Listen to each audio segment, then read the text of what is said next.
Hello दोस्तों, नमस्ते। आज हम कराधान पढ़ेंगे। कराधान क्या होता है? कर मतलब टैक्स। टैक्स क्या होता है? हर चीज़ में टैक्स लगता है आज के डेट में। सरकार तभी तो जो भी कार्य करती है वो टैक्स के ज़रिए ही करती है। उनको पैसा कहाँ से आता है? हम टैक्स देते हैं, उन टैक्स के ज़रिए वो कार्य करती हैं। अब हर चीज़ में टैक्स लगता है। अब दो प्रकार के टैक्स होते हैं, एक तो टैक्स दिखता है और दूसरा टैक्स नहीं दिखता। जो दिखता है उसको प्रत्यक्ष टैक्स और जो नहीं दिखता उसको अप्रत्यक्ष कहते हैं। अब दिखता क्या है? अब कोई व्यक्ति ज़्यादा पैसा कमाता है, मान लो 1 लाख 2 लाख से ज़्यादा कमाता है, तो उनको अपना जो कमाता है उनमें कुछ कर देना पड़ता है सरकार को। और जो नहीं दिखता वो है जैसे कि आप कुछ भी रैपर वाला चीज़ खा रहे हो, कुरकुरे, चिप्स, मैगी या कुछ भी खा रहे हो, उसमें भी कर लगता है। तो हर चीज़ में कर लगता है। और कर निकालते कैसे हैं वो हम इस पार्ट में जानेंगे। तो आइए दोस्तों, हम जानते हैं कर निकालते कैसे हैं। क्वेश्चन दिख जरूर रहा है बड़ा, पर है नहीं है बड़ा, ये बहुत ही छोटा है। अगर आप समझेंगे तो इससे छोटा सरल कोई क्वेश्चन ही नहीं है। बस हमें समझना है 3 बातें होती हैं। पहला, वो कितना कमाता है, कितना दान करता है, कितना जमा करता है। और इसमें 2 कॉन्सेप्ट हैं। एक तो एक ही बार में कर लग जाता है, दूसरा तो दोनों में कर लगता है। दोनों चीज़ में लगेगा अगर ज़्यादा कमाता है तो, और अगर एक में सीमित हो जाता है तो एक ही वाला कर लगता है। 2 कॉन्सेप्ट हैं, 3 बातें हैं, बहुत ईजी है। आइए देखते हैं। तो क्वेश्चन देखते हैं। वित्तीय वर्ष 2013-14 में, वित्तीय वर्ष मतलब क्या है?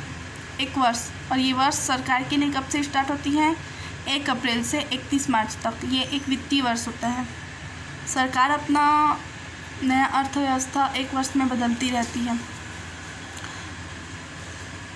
वित्तीय मंत्री श्रीमती निर्मला सीतारमण जी। तो एक शासकीय कर्मचारी की वार्षिक आय 4,10,000 है। मतलब एक शासकीय कर्मचारी है, एक व्यक्ति है जो सरकारी नौकरी करता है, उसको वर्ष में 4,10,000 रुपये मिलते हैं। अब वो 4,10,000 रुपये मिलते हैं। अब इस 4,10,000 रुपये का उसको कर देना है। तो अब वो 4,10,000 रुपये का कर नहीं देगा। कुछ चीज़ें वो अब इस पैसों से वो कुछ चीज़ें दान करता है, कुछ जमा करता है, तो उनमें वो कर हट जाते हैं, उसके बाद कर देना होता है। तो वही इसी कॉन्सेप्ट को बस समझना है। देखते हैं। 4,000 रुपये वो सामान्य भविष्य निधि खाते में जमा करता है, 24,000 रुपये वार्षिक जीवन बीमा में और 25,000 रुपये राष्ट्रीय बचत पत्र में। वो 3 जगह जमा कर रहा है अपने पैसे को। 1 महीने में 4,000, तो 12 महीने में 48,000 रुपये। हम लोग को वार्षिक देखना है ना, तो 48,000 रुपये सामान्य भविष्य निधि में, 24,000 जीवन बीमा में और 25,000 राष्ट्रीय बचत पत्र में ये जमा किया।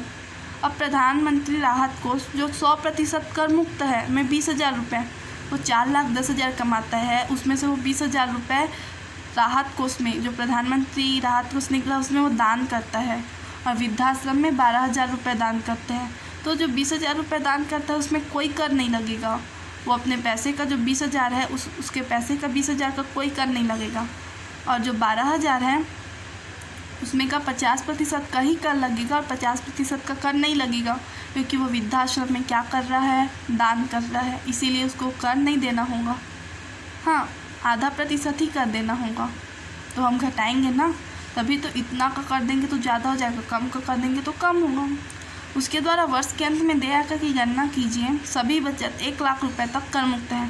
वो जितना बचत करता है, अगर वो 1 लाख से कम है तो उसमें उसको कर नहीं देना होगा, उसके बाद कर देना होगा। और अगर 1 लाख से ज़्यादा है तब कर देना होगा। आइए इसको देखते हैं। अब देखिए, इसको बनाते हैं। कर कैसे निकालते हैं? उसको 4,10,000 रुपये में ही कर नहीं देना होगा, उससे कम कर देना है। अब देखिए कैसे। 4,10,000 रुपये कमाता है, वो दान क्या देता है?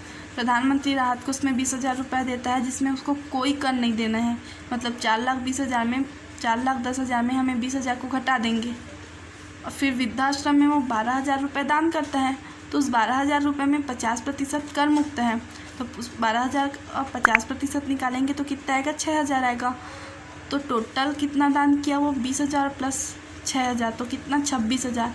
इस 26,000 रुपये पर उसको कोई कर नहीं लग रहा है। तो 4,10,000 में 26,000 को घटा देंगे। तो 4,10,000 में जब हम 26,000 को घटाए तो 3,84,000 आ गए। अब समझ में आया? अब देखते हैं बचत क्या किया। तो 48,000 रुपये का सामान्य भविष्य निधि में, 24,000 रुपये वार्षिक जीवन बीमा में और 25,000 राष्ट्रीय बचत पत्र में बचत किया, वो टोटल कितना बचत किया, 97,000 बचत किया। क्वेश्चन में क्या था, अगर वो 1 लाख रुपए से अधिक बचत करता है तब उसको कर लेंगे, क्योंकि वो 97,000 मतलब 1,000 से 1 लाख से कम है। अगर 1 लाख से कम अगर वो बचत कर रहा है तो उसमें कोई कर नहीं होगा। तो जो हमारा शेष आय बचा था 3,84,000, उसमें हम 97,000 को घटा देंगे। तो 3,84,000 में जब 97,000 को घटाया तो कितना आया, 2,87,000 आया। अब इस 2,87,000 का ही उसको कर देना है, ना कि 4,10,000 का। इस तरह से हमें कर योग्य आय निकालना होता है। अब आयकर देखते हैं। अब आयकर देखिए, 2 लाख रुपए तक कोई कर नहीं है। 2,01,000 रुपये से 5 लाख रुपए तक 10% कर है, और अपने को कितना रुपए का कर देना है, 2,87,000 रुपये का कर देना है। मतलब अपना इसी एक दूसरे पॉइंट में कॉन्सेप्ट क्लियर है, क्योंकि 5 लाख रुपए से कम है 2,87,000। तो अब हमें 2 लाख रुपए का 2,87,000 का 10% कर देना है। तो कैसे करेंगे, 2,87,000 का 10% कर नहीं देंगे, 2 लाख में 2,87,000 को घटाएंगे, कितना आएगा 87,000, उसका कर देंगे 10%, तो कितना आएगा 8,700। उसके बाद नीचे में दिया है कि इसमें शिक्षा उपकर लगता है, तो 2 और 1 टोटल 3% शिक्षा उपकर लगना है।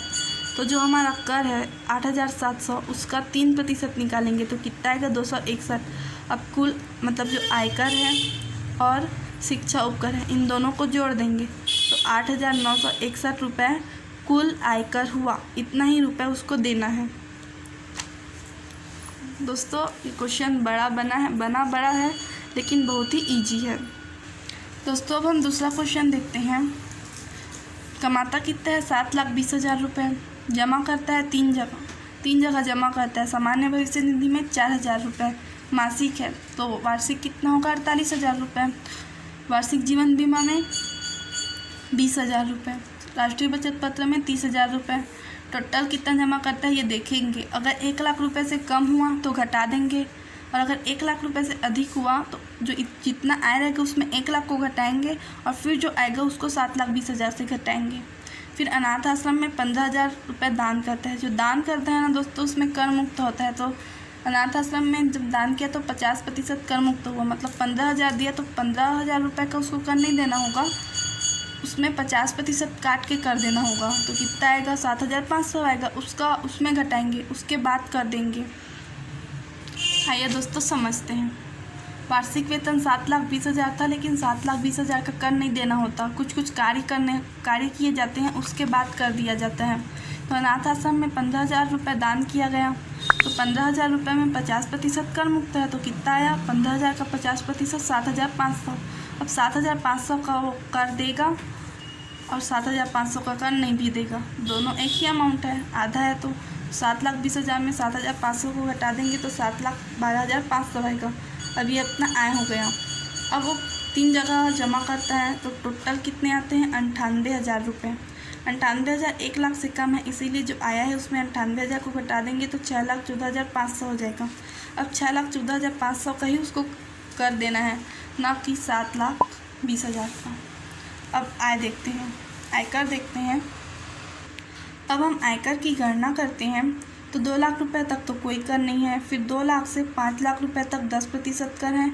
चूँकि हम लोग को कितना कर देना है, 6,14,500, मतलब 5 लाख से अधिक है, हम लोग को और कर देना है। मतलब हम तीसरे पॉइंट में भी आएंगे, मतलब हमें 10% भी कर देना है, 20% भी कर देना है ना। तो देखिए 2 लाख से 5 लाख के बीच में 10% कर देना है, तो 5 लाख में 2 लाख को घटा देंगे तो कितना आएगा, 3 लाख। हमें 3 लाख का 10% देना है। उसके बाद जो पहले कॉन्सेप्ट में हम किए थे ना, वैसे ही ये तीसरा वाले में करेंगे। 6,14,500 में 5 लाख को घटा देंगे तो कितना आएगा, 1,14,500, उसका 20%। अब फिर दोनों को जोड़ देंगे और जितना आएगा उसमें 3% निकालेंगे। आइए देखते हैं। देखिए